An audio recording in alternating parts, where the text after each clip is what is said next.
Okay. So let's open up in prayer. Nick, would you like to open us, please? Yep. Dear Lord, thank you for another opportunity to be here, Lord, and just being able to have the opportunity to be in this class, Father. For myself, I know I need it, Lord, and I thank you for Deepak and Mike, that they are able to teach us, Father, in the wisdom that you have given them, Lord. I thank you, Father, for everyone in this class. I ask that you will just enlighten our minds, Lord, and direct our thoughts, Father. And I just pray that that whatever we are learning today, Father, that you will give us the wisdom to apply it, not just for this evening, but throughout our entire lives, Father. And I thank you for that blessing, Father. In Jesus' name, amen.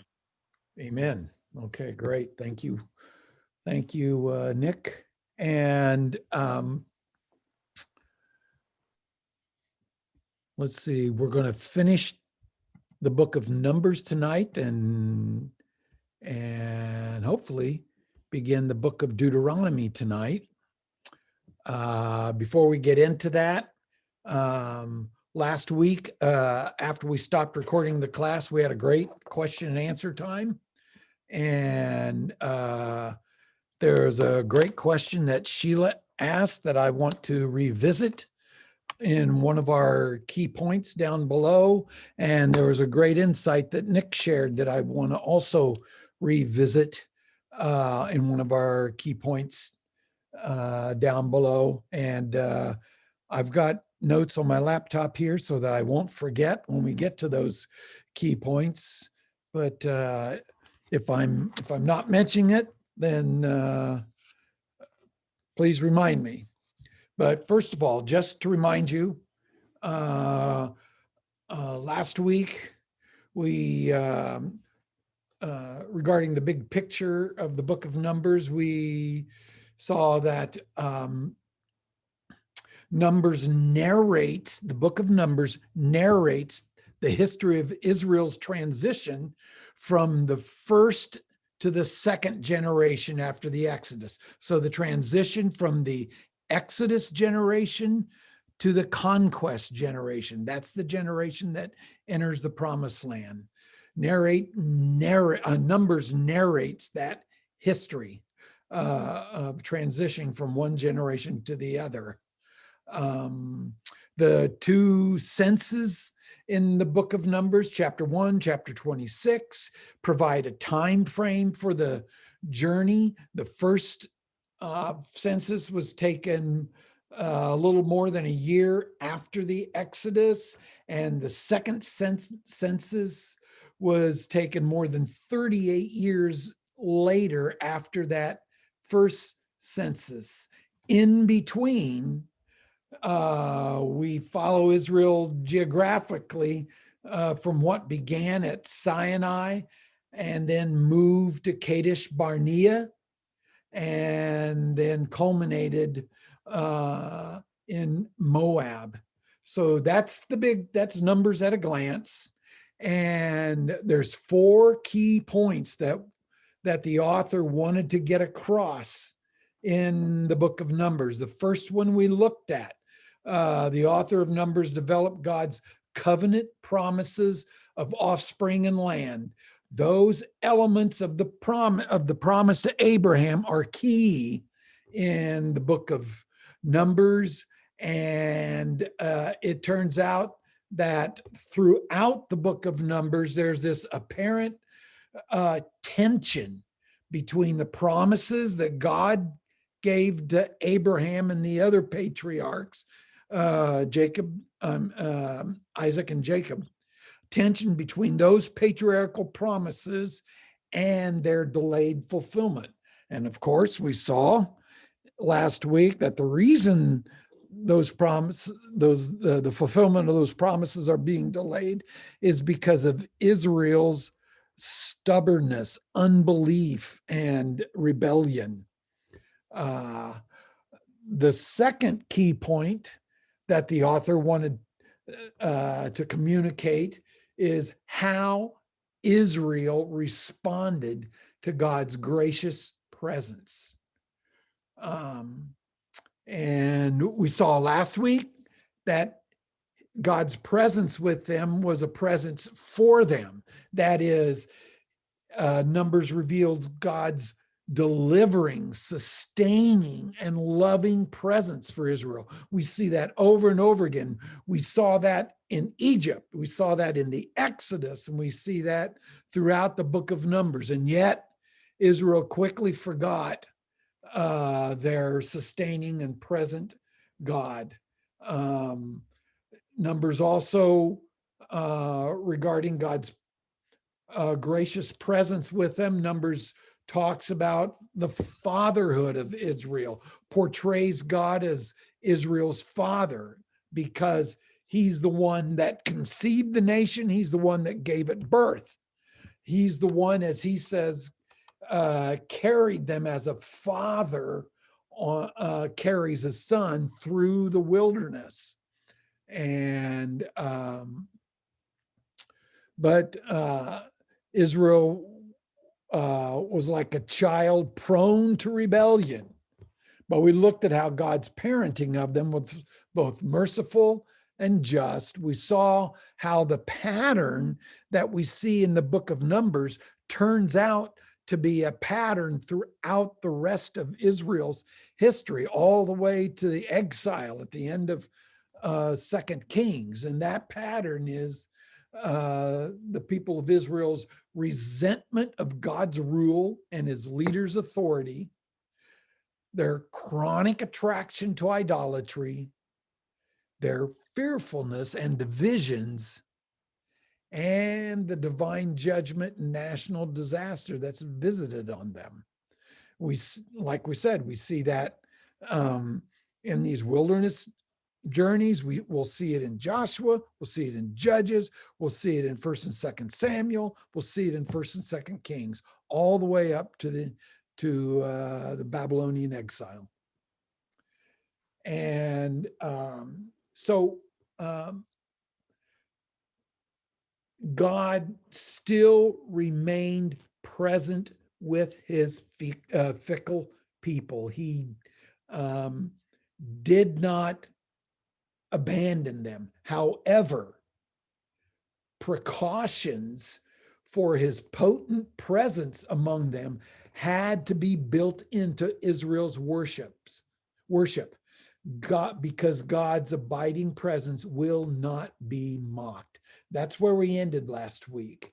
And so that brings us to one other aspect of Israel's response to God's gracious presence is this issue that because of their rebellion, because of their sinfulness, and because of God's abiding presence, precautions had to be built in. And so we see that regarding God's presence in and before Israel. Now, we've already seen in Exodus how God built in protections for the people of Israel at Mount Sinai. Remember that 3-tiered approach to God at Mount Sinai. Moses was the only one that able to go up. The elders only went up part way, and the rest of the people could not even touch the mountain lest they die, either by being stoned or shot.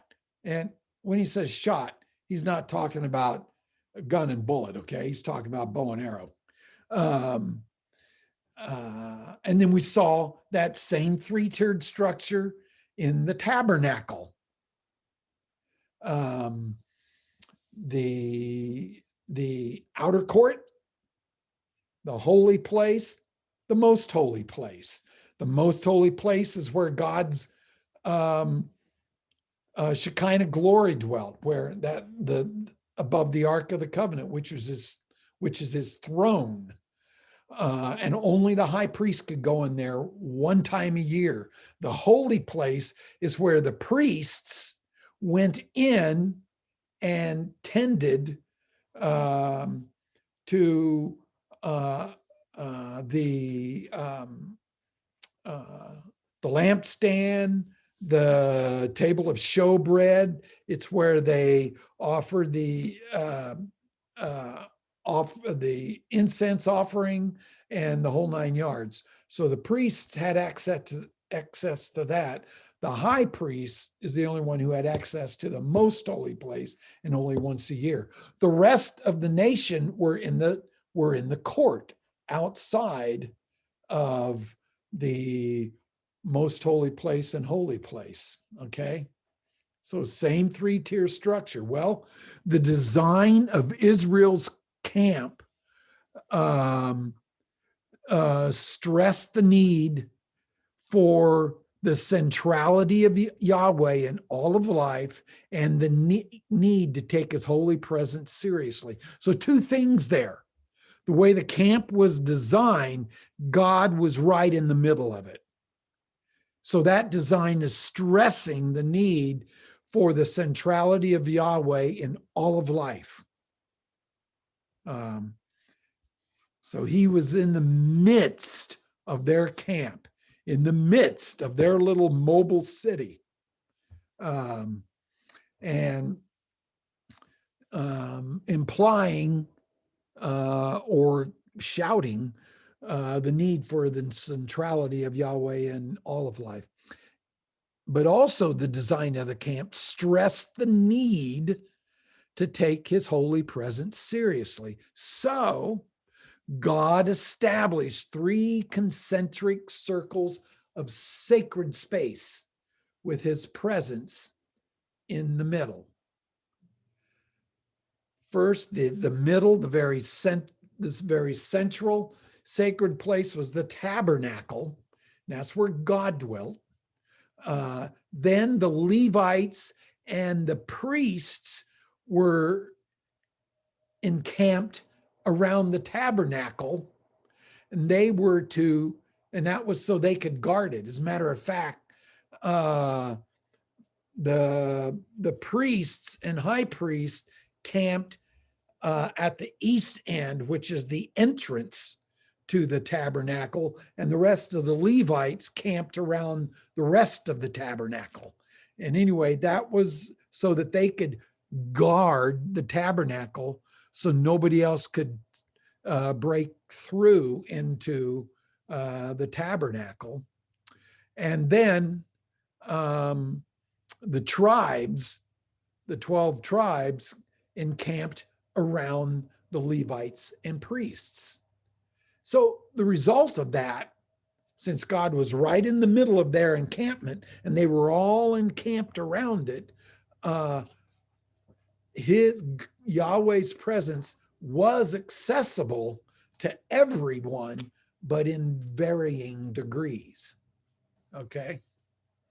So the book has a nice little diagram of that. And I don't know if you've got a picture of it in your mind, but anyway, so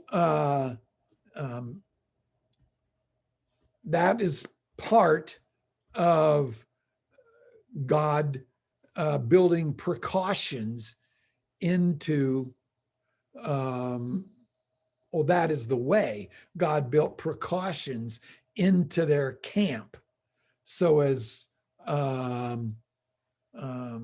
to protect them from being consumed by this holy God that was dwelling in their midst, in the midst of a sinful people. Okay.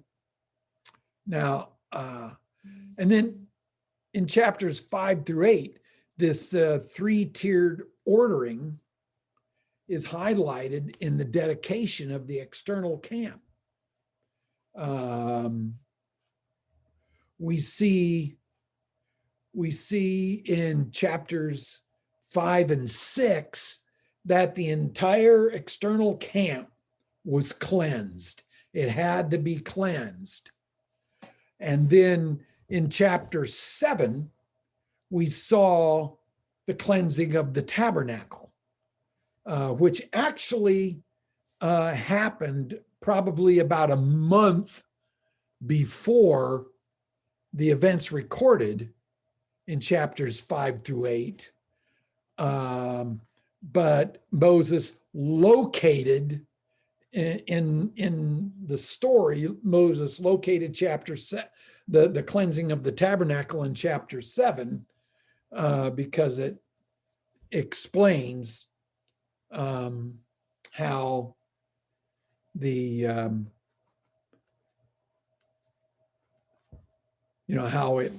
how it worked, because about a month earlier, all the leaders of the various tribes gave to the priests and Levites the oxen and all of that, and provided So Mike, sacrifices.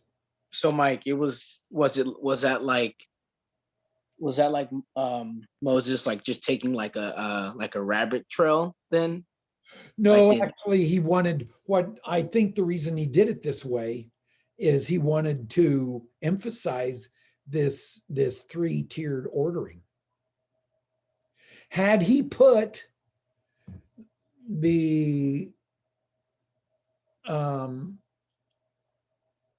well, I'll just leave it at that. I think that's why he structured it that way, is he wanted to emphasize this three-tiered ordering.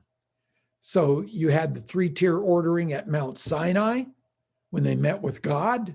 You had this three-tier structure, the ordering built into the tabernacle structure. You had this three-tiered ordering built into the way they would camp when they stopped and camped, set up camp. And then, so just to continue the emphasis on that three-tiered ordering, I think that's why he presented it that way in chapters 5 through 8. So I don't think it was a rabbit trail, and it wasn't it wasn't a misrepresentation of anything. It was just simply what he wanted to get across, the emphasis that he wanted to get across. And then in chapter 9, now that the external camp, the priesthood, and the tabernacle have all been cleansed and dedicated, then in chapter 9, you have the Passover and the glory of the Passover celebration, I should say, and the glory cloud appearing over the tabernacle in the midst of the camp. Now Yahweh has been officially enthroned in the midst of Israel. Okay. And Israel, as we'll see in Deuteronomy, Yahweh and Moses keep emphasizing Israel is a stubborn, rebellious people. And so it was very important that these precautions were taken before God took up residence in the midst of the nation. Does that make sense? It is this three-tiered ordering in the tabernacle and in their encampment that protected Israel from God breaking out in judgment against the people of Israel because of their sinfulness. That's why the sacrificial system was so important. And of course, as Hebrew tells us, the letter to the Hebrews tells us over and over again, there was nothing in the sacrifice of a ram or a goat or a bull that was efficacious in appeasing God's wrath. It was the fact that those sacrifices pointed toward God's sacrifice, the sacrifice of his lamb, the Lord Jesus Christ. Okay.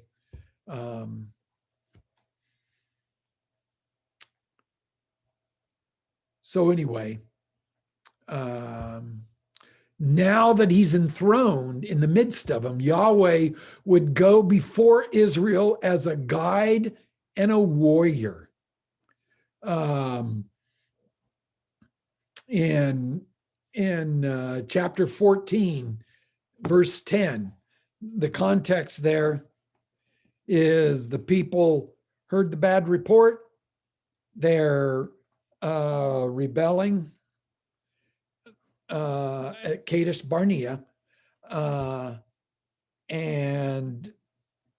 we see the congregation in verse 10. Then all the congregation said to stone them with stones. The them there is Moses and Aaron.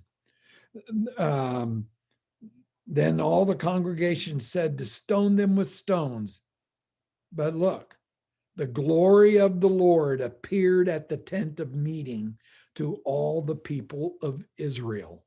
And then we have the same thing happening in chapter 16, verse 19.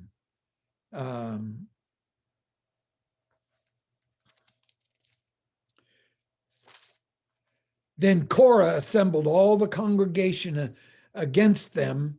The them there again is Moses and Aaron.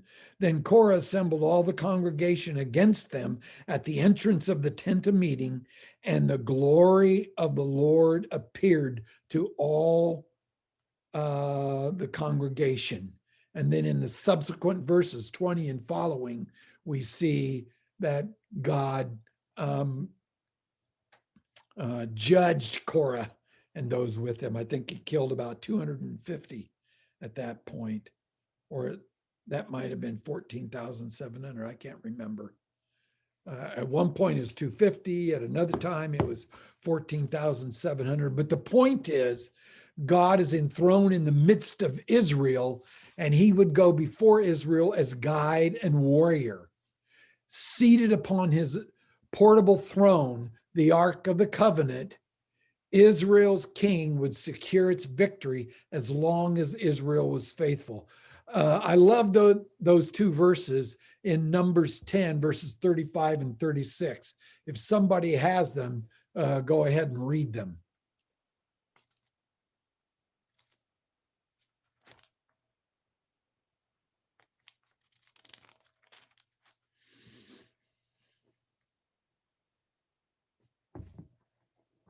Okay. And whenever the ark set out, Moses said, "Arise, O Lord, and let your enemies be scattered, and let those who hate you flee before you." And when it rested, he said, "Return, O Lord, to the 10,000 thousands of Israel." Yes. Okay.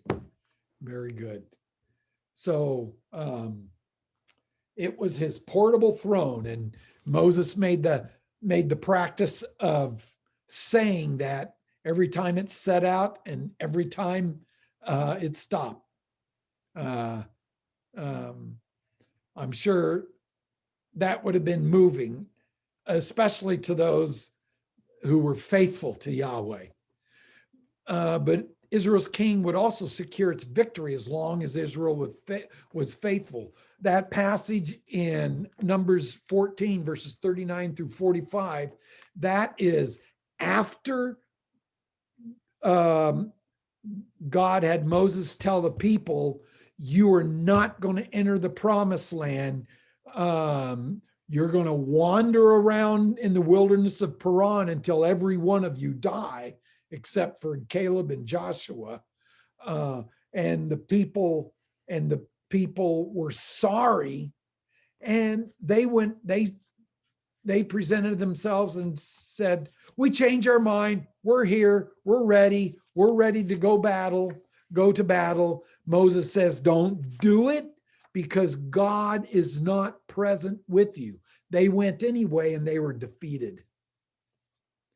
Then chapter 21 is when I think it was Aaron, one of the Canaanites kings, went to attack Israel because he had heard of him, was scared of him. And because God was with him, they defeated him. And then chapter 31 is the preliminary battles that took place in the Transjordan, just east of the Jordan before they crossed over. And God, I think that was Og and other kings.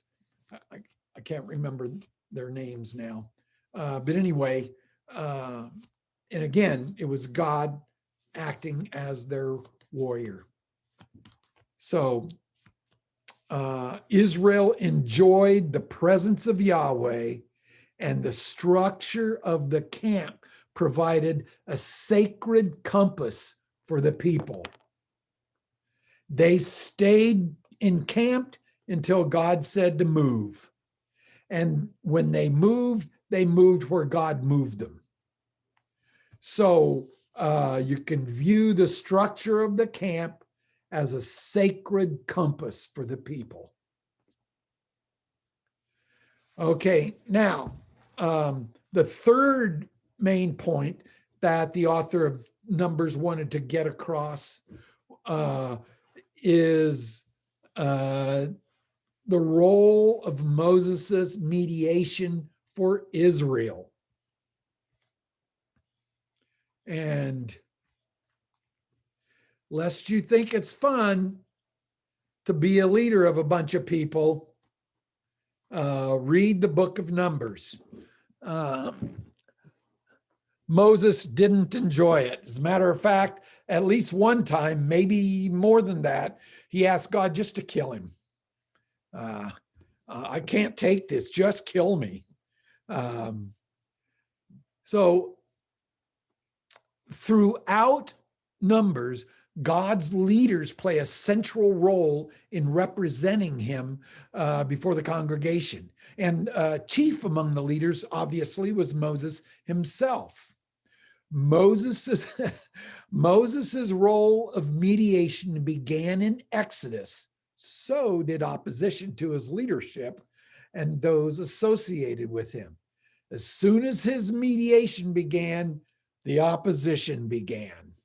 And we see that Exodus 5, that passage there, that's when Moses first, this was before any of the plagues, Moses first went into Pharaoh and told him to let God's people go.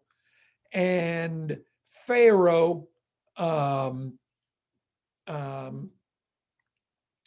them they're going to have to build, since they have so much time on their hands that they want to go out and worship and sacrifice to their God, they now are going to have to go get their own straw for the bricks, but the quota is going to be made the same. And when Moses and Aaron came out, when Moses and Aaron crossed the paths of the elders of Israel, they had some hostile words for Moses and Aaron. That's chapter 5. Chapter 14, 11 and 12, I'm trying to remember now what that,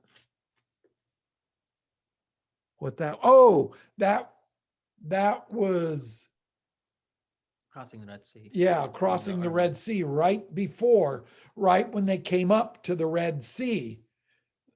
And Israel said, you brought us out here to kill us here? And then chapter 16, verse 8. What was that one? Now I forget. It's food. Oh, yes, the monotonous food. Or it was the fact that they were tired of manna and they wanted meat. And then in chapter 17, it was when they were at Rephidim, I think, and there was no water there and they wanted water. So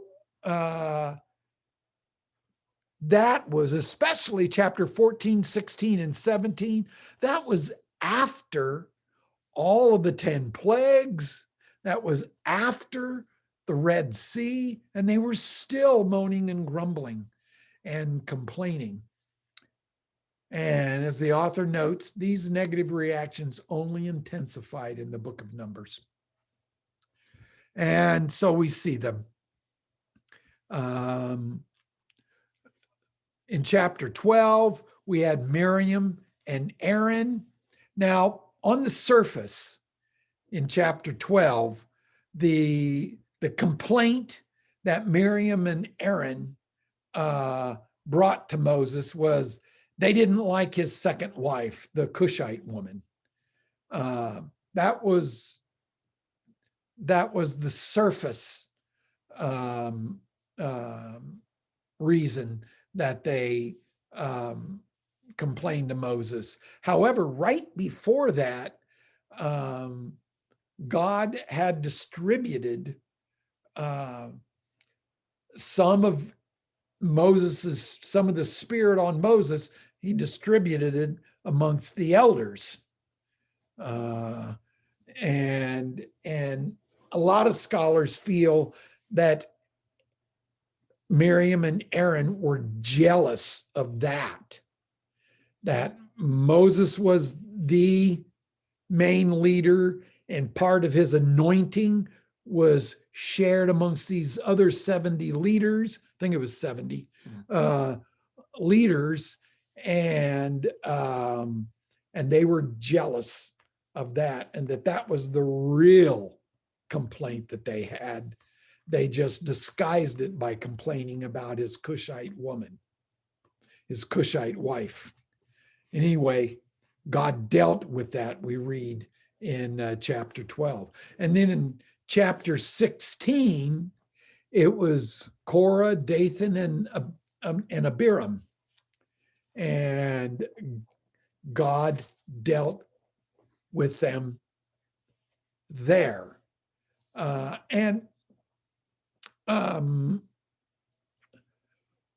With Israel, we see in chapter 21, the bronze serpent. They were complaining again. And I'm thinking, I can't remember if it was food or water.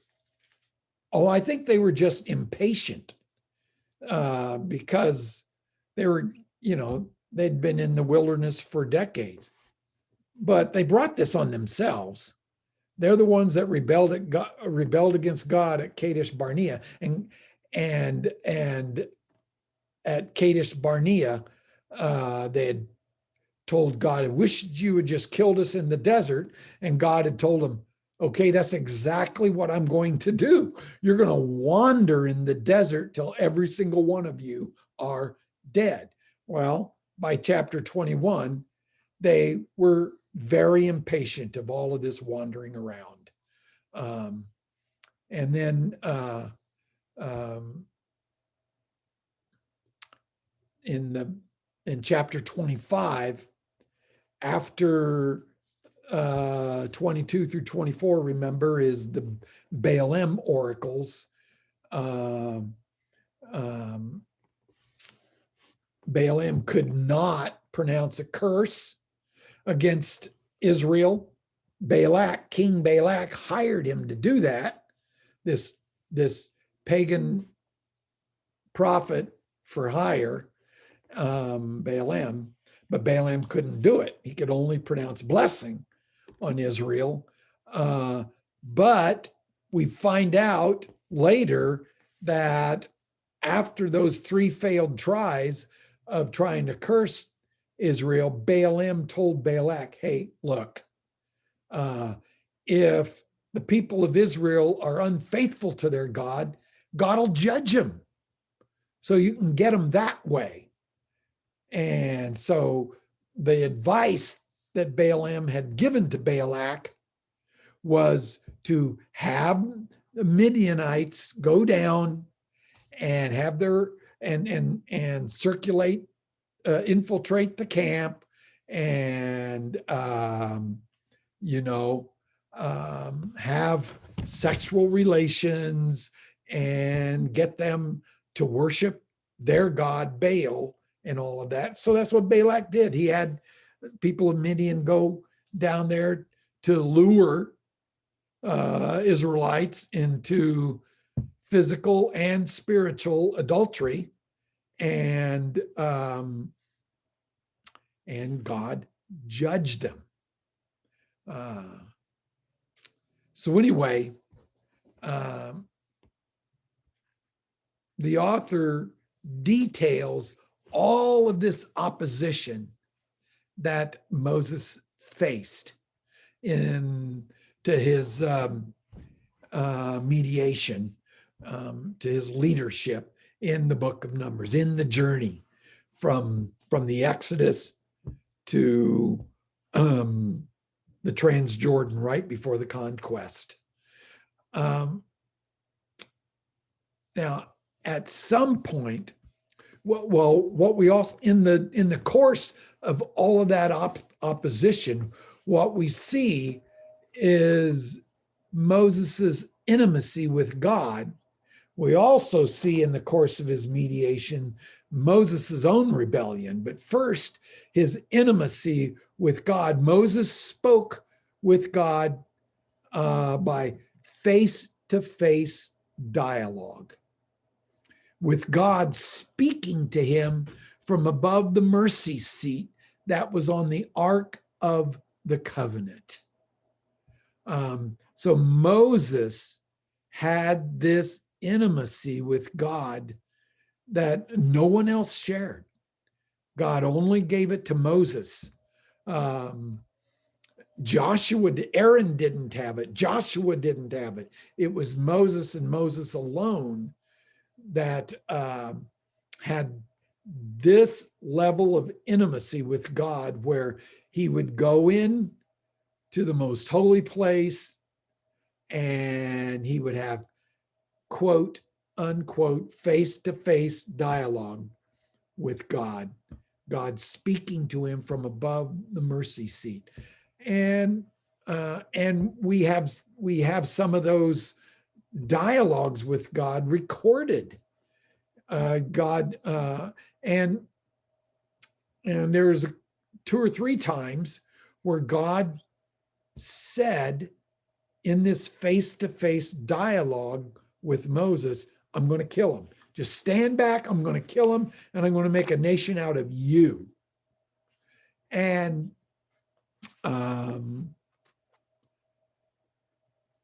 Moses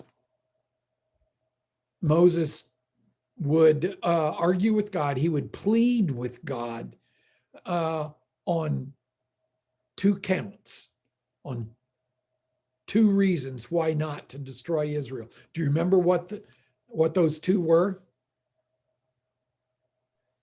His covenant promises and his glory. Yes, excellent. His covenant promises, his promises he had made to Abraham, Isaac, and Jacob, and also God's own glory, God's reputation among the nations. If he destroyed the nation of Israel, he would fail to keep his promises to the patriarchs. Also, if he destroyed the nation of Israel, it would greatly affect his reputation among the nations, because the nations were watching. Remember this. Remember Egypt, when Israel left Egypt and crossed the Red Sea, after that whole deliverance was done, Egypt was absolutely devastated as a nation. Their army was destroyed. Their economy was destroyed. Their agriculture was destroyed. Their livestock was destroyed. Egypt was thoroughly destroyed. Also, when they came into the wilderness, into the wilderness of Paran, we read that the kings and nations in the Negeb and in the land of Canaan across the Jordan, they were aware of what had happened in Egypt, and they were aware that the people of Israel was in the wilderness of Paran, and they were afraid of Israel.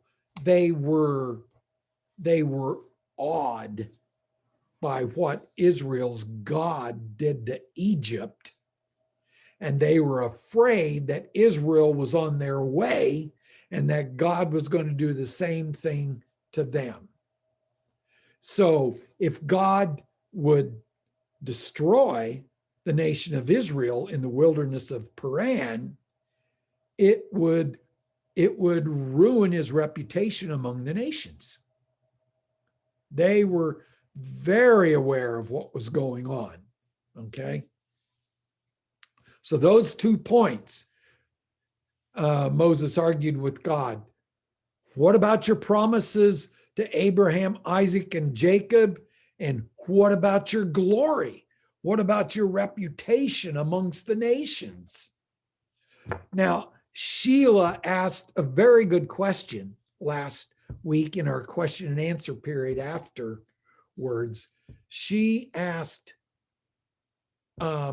regarding this face-to-face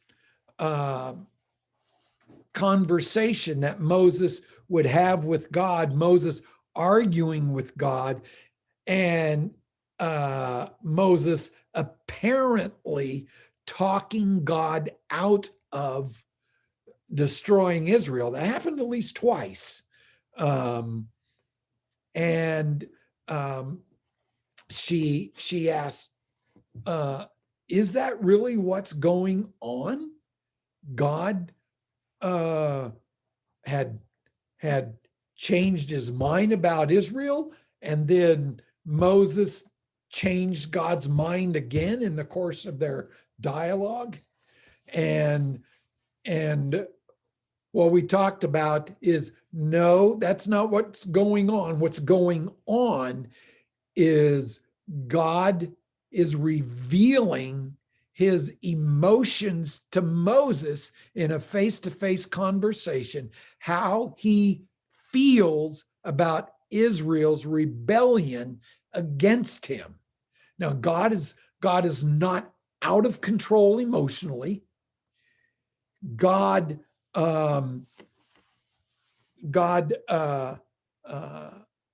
ordained these emotions that he's having, that he had. He set it up. He planned that Israel would do this, and that he would reveal his heart to Moses in the midst of this happening. Okay? So Moses is looking at what's going, of the real emotions of God toward Israel, but the solution that God throws out there, I'll destroy Israel and make a nation of you, wasn't an indication that he has changed his mind about the promises he'd made to the patriarchs. Rather, it was a test to see how Moses would respond to that. The emotions were real. God was angry, righteously angry with Israel. Israel was deserving of judgment. And God was sharing his emotions with Moses in that face-to-face conversation. But the proposed solution was simply an opportunity for Moses to demonstrate his love of God by by safeguarding God's glory, both by not breaking his promises to the patriarchs and not ruining his reputation among the nations. This is by God showing Moses his emotions and throwing out that possibility of destroying Israel and making a nation out of Moses. God was giving Moses the opportunity to demonstrate his faith in and love for Yahweh by safeguarding God's glory against breaking the promises to the patriarchs and ruining his reputation among the nations. Does that make sense? So that's important to see. We don't see God waffling in these face-to-face conversations with Moses. That is not what's going on, okay? Now,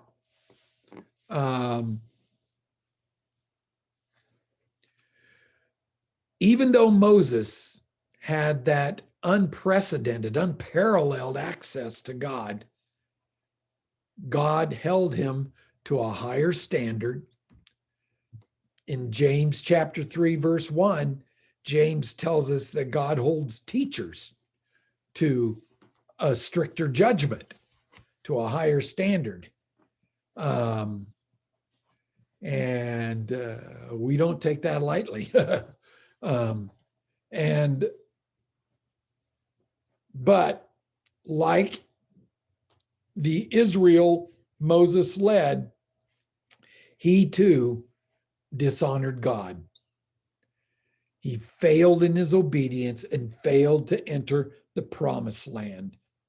And he did it in chapter 20 when he did not, when he struck the rock, instead of just speaking to the rock, he struck the rock in anger toward the people of Israel to bring forth the water. The water came, but God judged Moses for not obeying him, for not doing it the way he told him to do it. And so he didn't get to enter the promised land. So that Moses had the very privileged situation of having this incredible intimacy with God, but mediation came with trouble, almost constant opposition, and he was held to a much higher standard of obedience because of this intimacy that he had, and this position of mediating between God and Israel. He was held to a much higher standard, and which he, like any sinner, failed at, and so he too was judged. And then the final point that the author of Numbers wants to emphasize in this book is the wilderness as a unique place of Israel's spiritual maturity. Now, when we think of the wilderness, all we think about is the Exodus generation, the first generation, and their continual rebellion and God's judgment on them.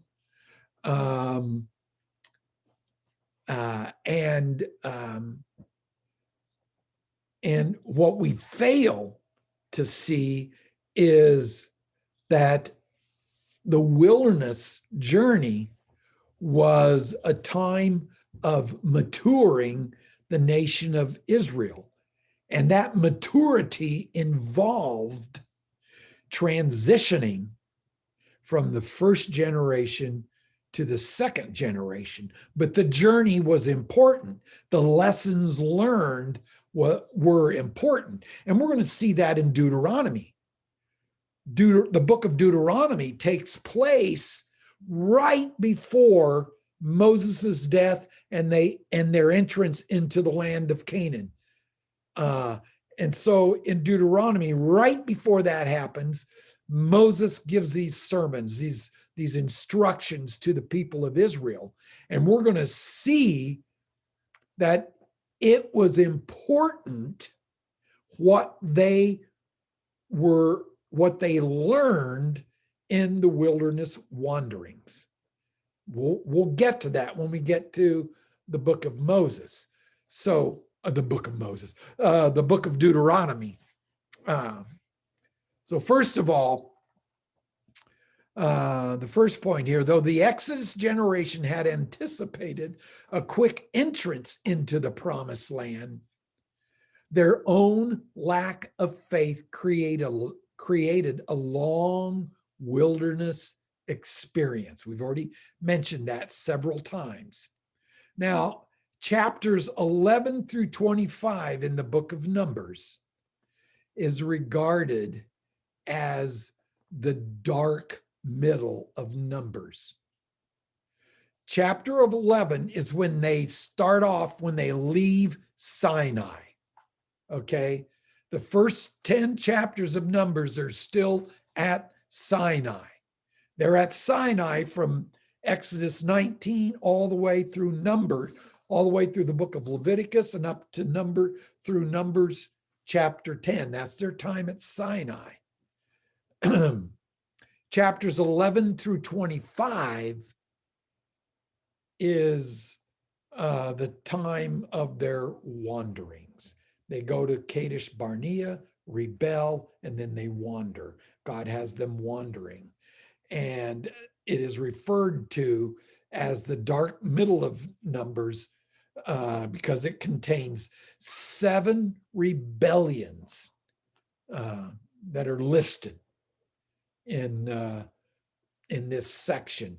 And it's interesting the way that Moses arranges these 7 rebellions. He arranges them symmetrically. And this isn't just happenstance. Moses did this deliberately, and he did it deliberately. This is a common way in the literature back then. It's a common way of getting points across, of making emphases. When nowadays, with print and computers and all of this, the way that we structure what we write in order to indicate the flow of our thoughts, in order to make emphases and all of that, we use outlines, we use titles, we use bold print, and all of this, all of the things that we have available with movable print and all of that. They didn't have that back then. So they would use literary devices to do the same thing. Okay. This is one of the literary devices that they use. The technical term for it is called a chiasmus, a chiastic structure. And all it is reverse parallelism. So, and you can see it. General testing, monotonous food, leadership, enemies, then it goes back down. Leadership, lack of water, general testing. So the general testing in chapter 11 corresponds with the general testing in chapter 21. The monotonous food corresponds with, in chapter 11, corresponds with the lack of water in chapter 20. The leadership conflicts in chapter 12 conflict with the leadership conflicts in chapters 16 and 17. And then at the very center, that the issue that does not have a parallel is enemies. Okay. And that's referring to spying out the lands. The enemies is the people are the Canaanites spying out the land, and the bad report that 10 of the 12 spies brought back. What I want you to see, what I want you to understand is when they would use structure like this, one of the main things they're doing is emphasizing the very thing that's in the middle, the very thing that forms the point. And that is chapter 13 and 14. Okay. Now, this is what it tells us. In their journeying in this dark middle between Sinai and their return to the plains of Moab, between those 2 points, chapters 11 through 25, the hinge is chapters 13 and 14. And that is where the focus transitions from the first generation to the second generation. Okay? Does this make sense? I wrote it out. I wrote it out like that for you, and he has it in the book as well. I wrote it out like that so you could see it, so you could see the parallelism. Okay, but because the parallelism is reversed, it has the effect of making chapters 13 and 14 the point of the arrow, right? And you can visually see how it is the very center point. And so it is the point of emphasis. And it's just so happens that what's being emphasized there is the changeover from the first generation to the second generation. Chapters 13 and 14 are the hinge and mark the changeover between the Exodus and conquest generations. After the bad report from the 10 spies, the people rebelled. So, Okay, so I have a question. yes. So with the enemies in the center and being the hinge point and the crossover from the focus on the Exodus generation to the conquering generation, is there a correlation there between not only the enemies in the land that they were supposed to take, but also the fact that the Exodus generation had really positioned themselves to be enemies of God through their rebellion and their refusal to, or am I just exaggerating? No, I don't think you're exaggerating. They obviously did position themselves as enemies to God by remember, the vast bulk of them were unbelievers. And I don't know if it means that every single one of them were unbelievers except for Caleb and Joshua. I don't know that for sure. But obviously the vast bulk of them were. And Joshua and Caleb and their extended families survived. But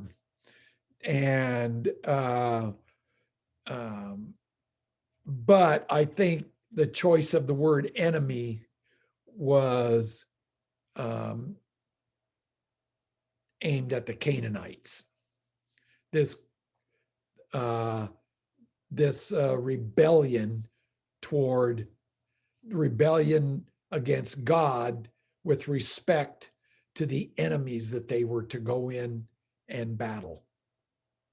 I think that's what the title's referring to there. And that's certainly what chapters 13 and 14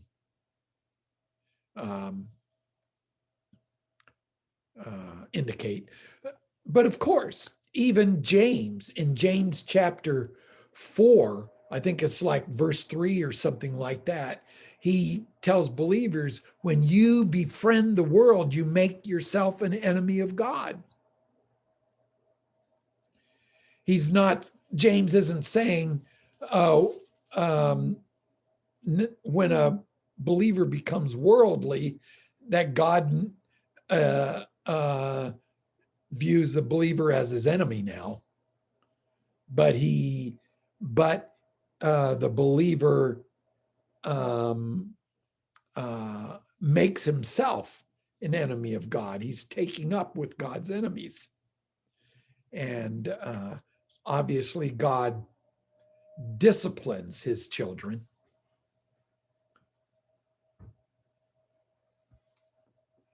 Okay, so after the bad report from the 10 spies, the people rebelled, and God told the people through Moses that what they said in God's hearing,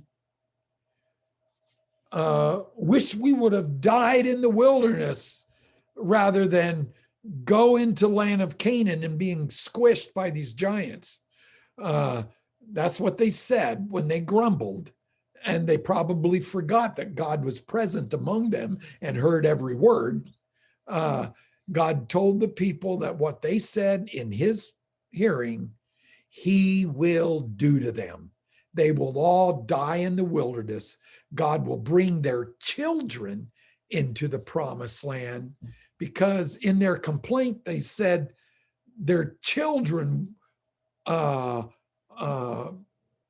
been made prey. And God said, okay, I will, just as you wish, I will kill you in the wilderness, but your children whom you say have been made prey, they will enter the promised land and they will know the land.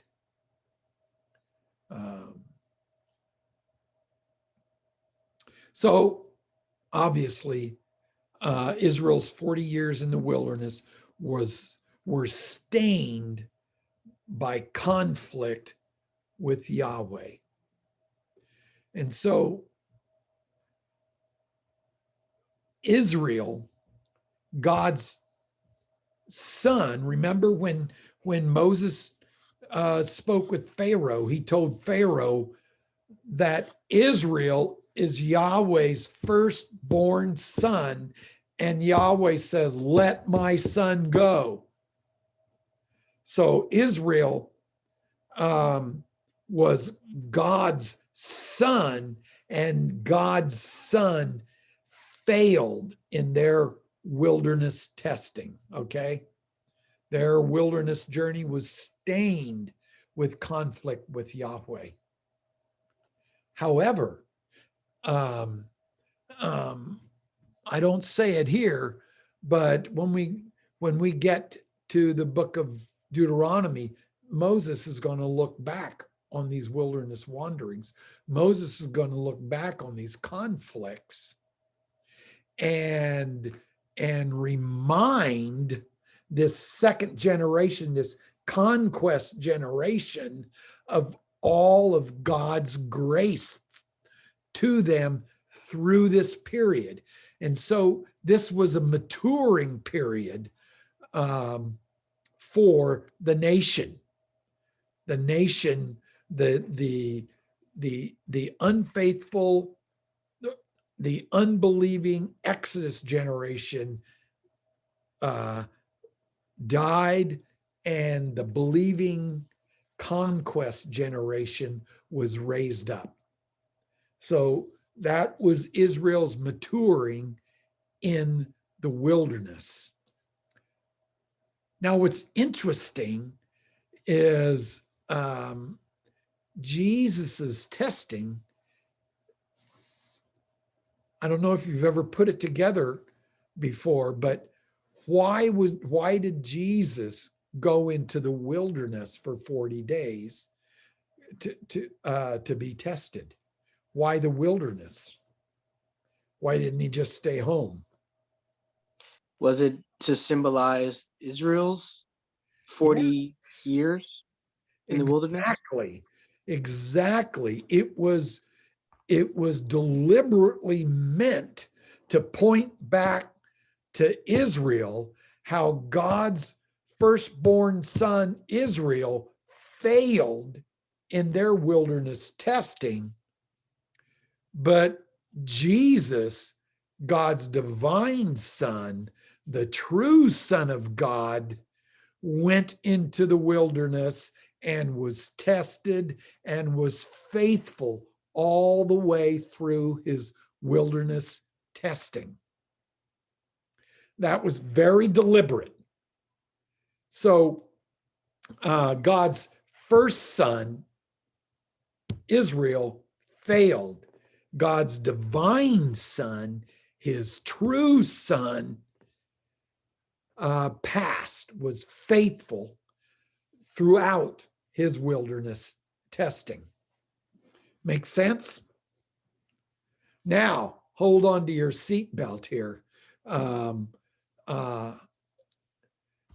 Paul and the Apostle John both call the church to be faithful in our wilderness testing.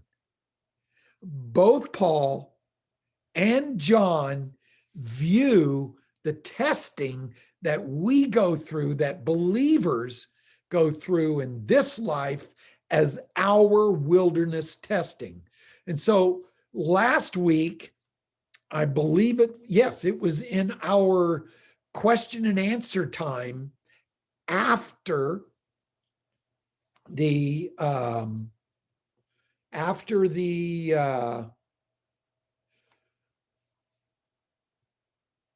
recording was done. Nick said when he looks back on this time, when he reads about Israel in the wilderness, he thinks of himself, how he continually struggles with sin and sins again and again and again. And that's very insightful on Nick's part, because that's exactly what we're supposed to see. We're supposed to see the parallel. This is our wilderness testing. Israel, God's firstborn son, failed in their wilderness testing. But then Jesus, God's divine son, his true son, was faithful all the way through his wilderness testing. And now Christ's people, the church, between Christ's first coming and second coming, experience their wilderness testing. Look at the first 13 verses of 1 Corinthians 10.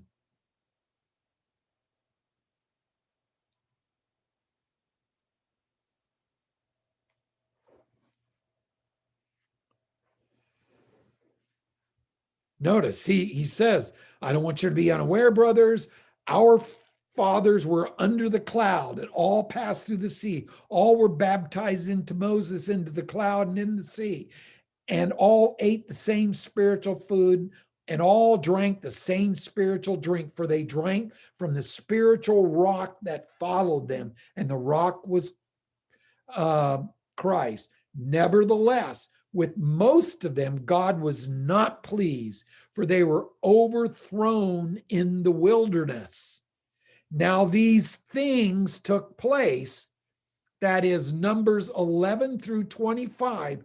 Those things took place and were recorded as examples for us, that we might not desire evil as they did. Do not be idolaters as some of them were, as it is written, the people sat down to eat and drink and rose up to play. We must not indulge in sexual immorality as some of them did, and 23,000 fell in a single day. We must not put Christ to the test, as some of them did, and were destroyed by serpents, nor grumble, as some of them did, and were destroyed by the destroyer. Now, these things happened to them as an example, but they were written down for our instruction, on whom the end of the ages has come. Therefore, let anyone who thinks that he stands take heed lest he falls. No temptation has overtaken you that is not common to man. God is faithful, and he will not let you be tempted beyond your ability, but with the attempt. The reason it's not beyond your ability is because along with the temptation, he will also provide the way of escape, that you may be able to endure that temptation. Okay. Paul mentioned 10 tests from Exodus and Numbers in those verses. He mentioned 10 tests, and that they were written for our instruction. So Israel's maturing in their wilderness journey was for our example, in our wilderness journey, so that we would not desire evil as they desired evil. Look at what John says in Revelation 12. And those of you that are in the Revelation class, I'll go into this in more detail.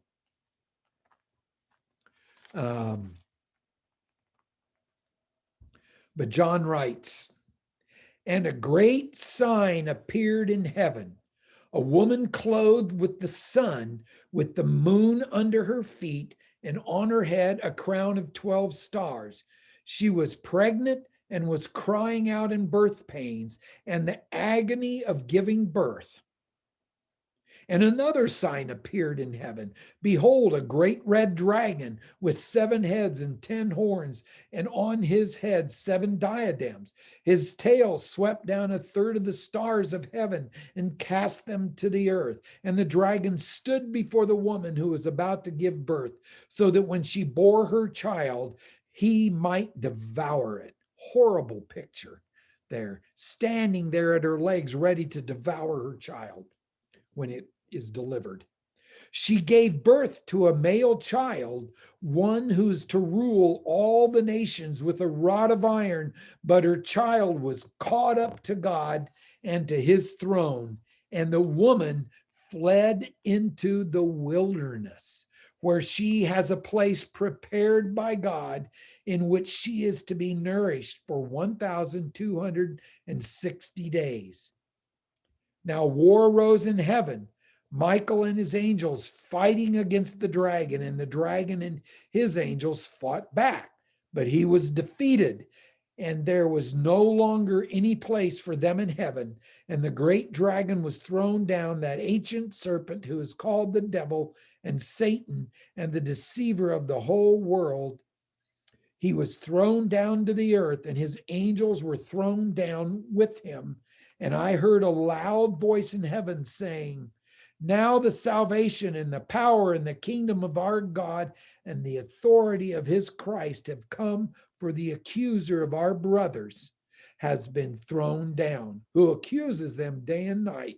And they have conquered them by the blood of the Lamb and by the word of their testimony, for they loved not their lives even unto death.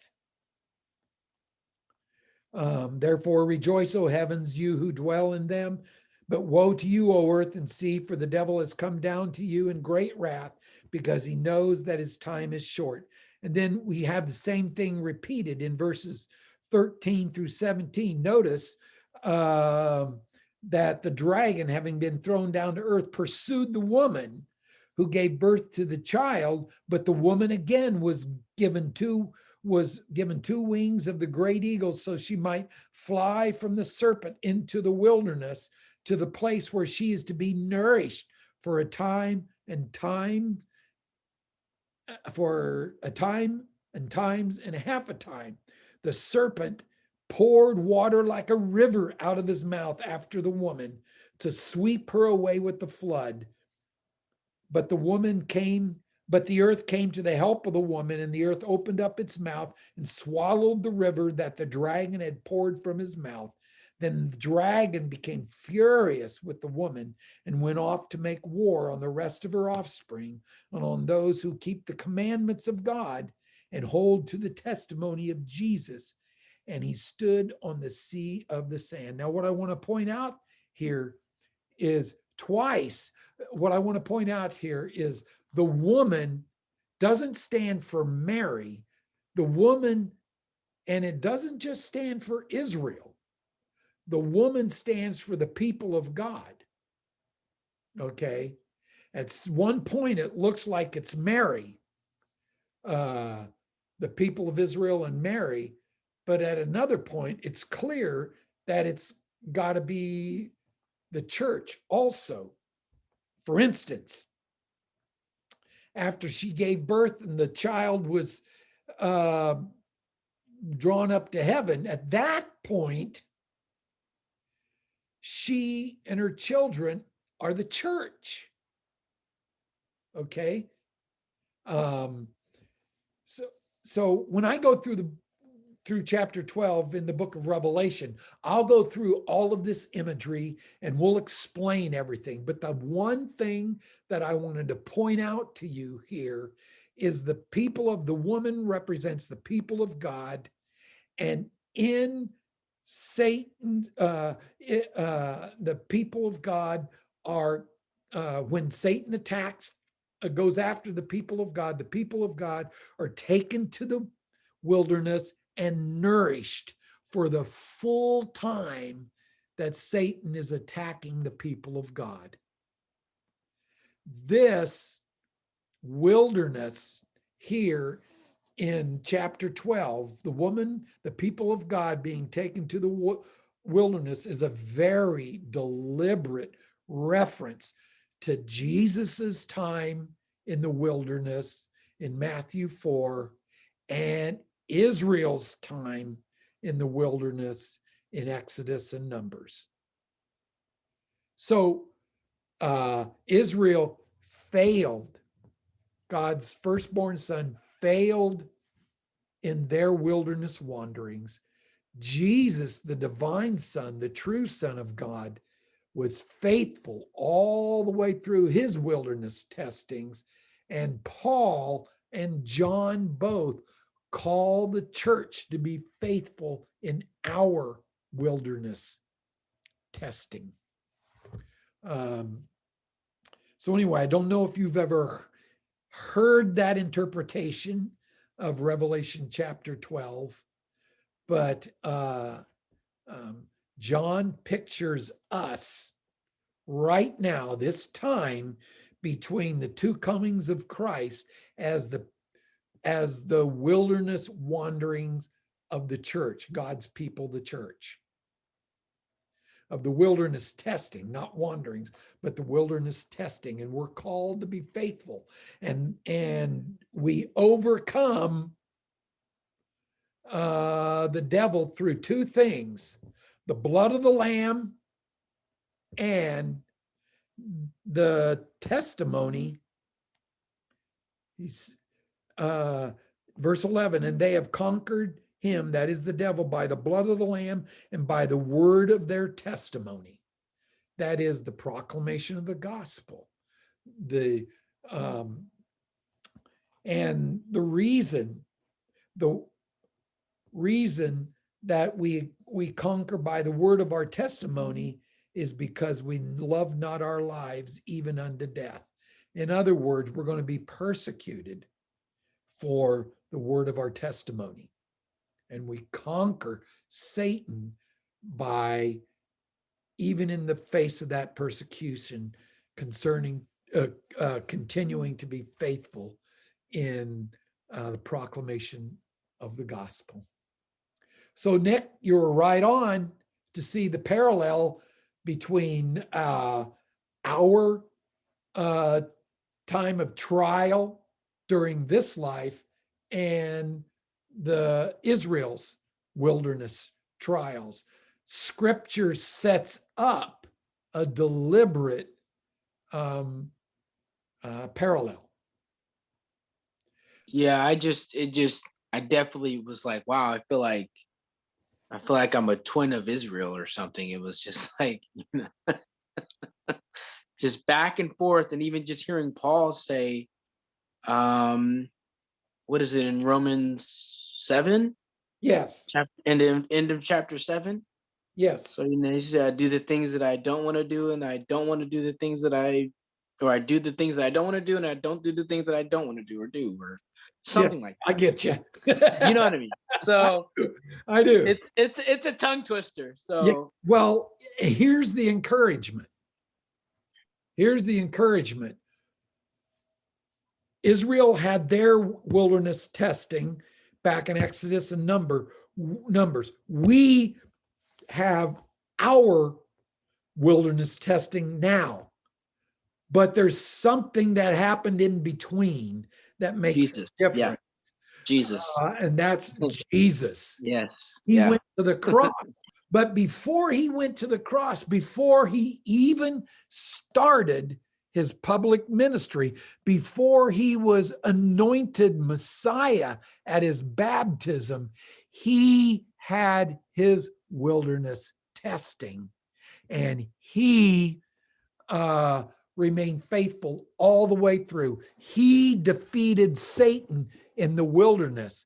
He disarmed Satan in the wilderness. That's the binding of the strong man. And that's why he was able in his public, after he was anointed with the Holy Spirit,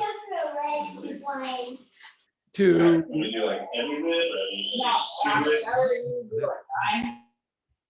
oh, okay. Thank you. It's coming from Phil.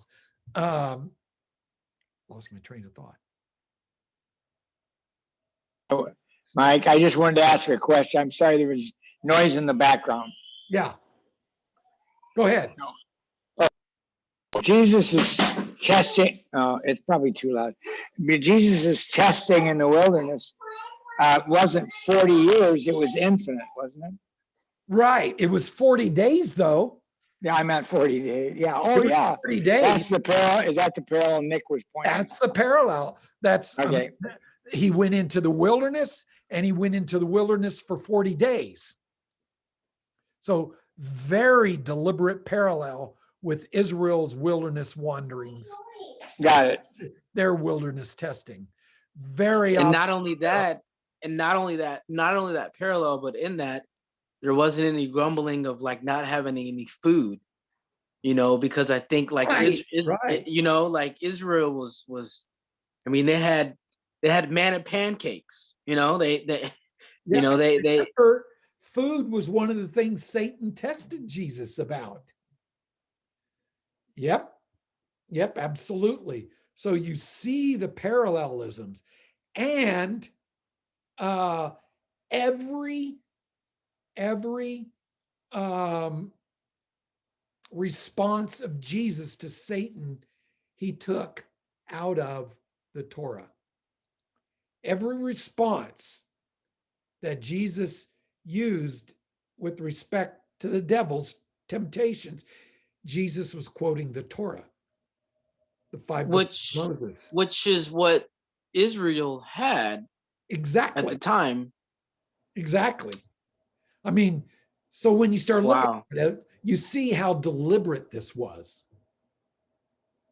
So Jesus, the divine Son, the true Son of God, went into his wilderness testing, was faithful all the way through. And after that faithful testing, then he was baptized. And at his baptism, he was anointed with the Holy Spirit, Messiah. He was now the anointed one, and he had his 3 years of public ministry.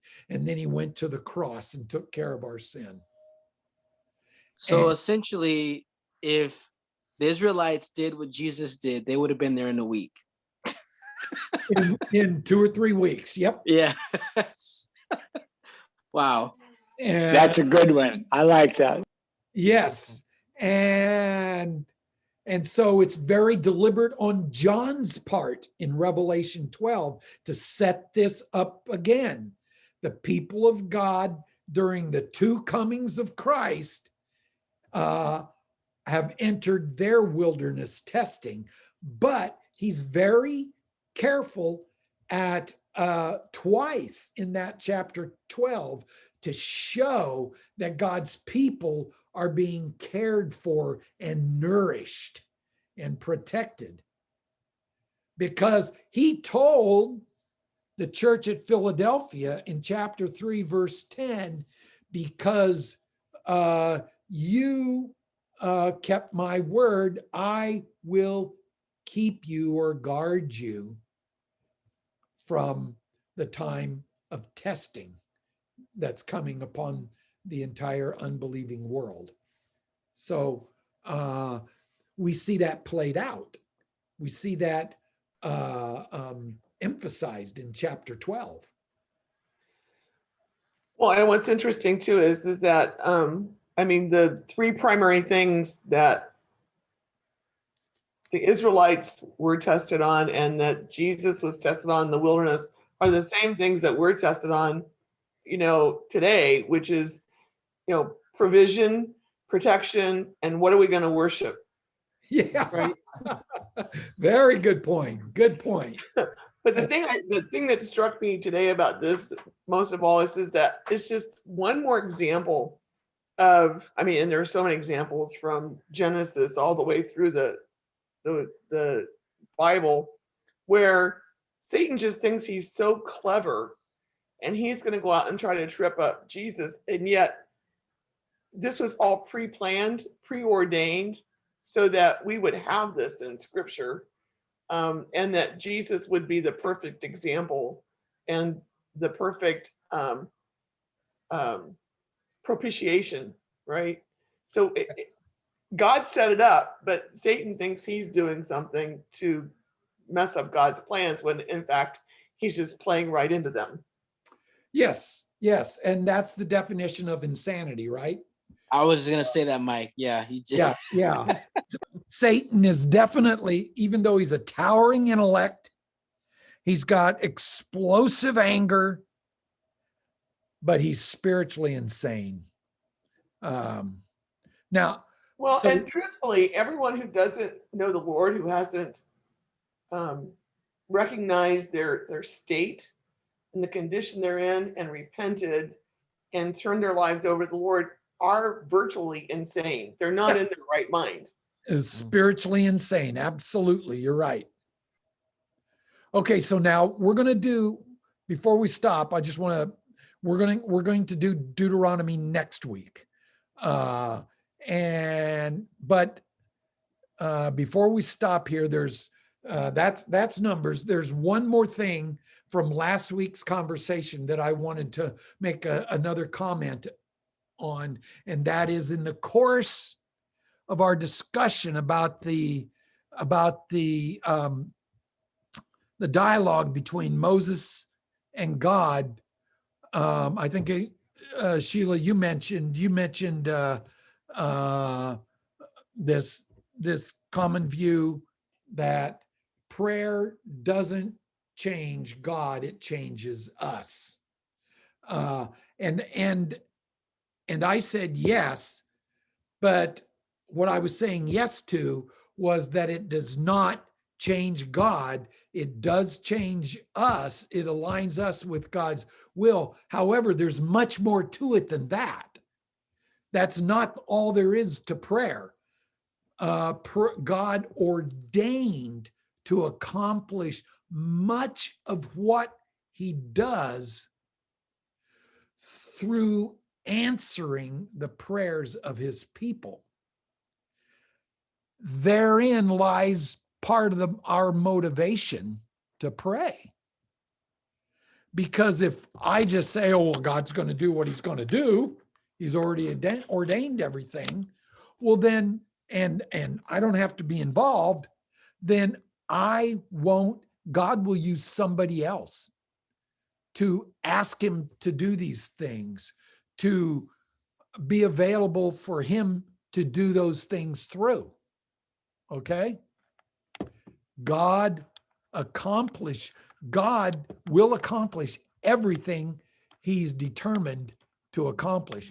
But just like he has determined his ends, he's also determined the means to his ends. And one of those means is the prayers of his people. So that's why Pam and I almost every day go before God, pour out our hearts regarding the salvation of our loved ones and family and neighbors and friends and stuff. And you know, Mike, it's interesting that you mentioned that the reality of the fact that God will use someone else to get what he wants accomplished through prayer. So it's almost as like when you're praying, that is essentially faith, because he could use someone else who is displaying and, you know, having that faith in their prayers Yes. and to accomplish what he wants. And so it's like, wow. So it comes down to trusting, you know, like, it, that's it is. Wow. That, man, It's it's like almost like I don't want to miss out. it's like a father wants to get his vehicles cleaned. And he's going to do that. But sometimes he chooses, many times, sometimes he chooses to use his kids to do that, to teach them. And even though he could probably do it more effectively, more efficiently, just by going out and doing it himself, he has his children join him and participate and gets it accomplished through them. It's the same thing with God, with us. And you know, and Mike, another thing too is that even in prayer, we may not even receive what we're thinking of praying for, but it just might be the fact of, I guess, developing faith within that, right? Like I may not receive something that I'm praying for, but it's just the fact of just, I guess, growing my faith in the fact of praying to him and having that relationship with him and talking to him. Right. And so Trusting his wisdom and right. and care. So Yeah. So we in our prayers, I'm sure lots of times we ask for things that if we had God's perspective, we wouldn't ask for those things. And there's lots of things that we don't ask for that if we had God's perspective, we would ask for.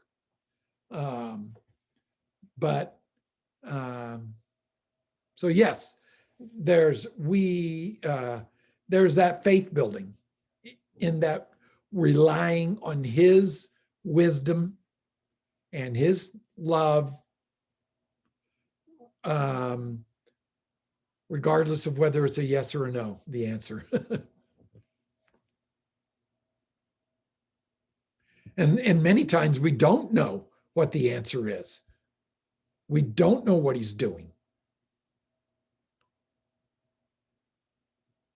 But we pray nonetheless. So I can give you an example.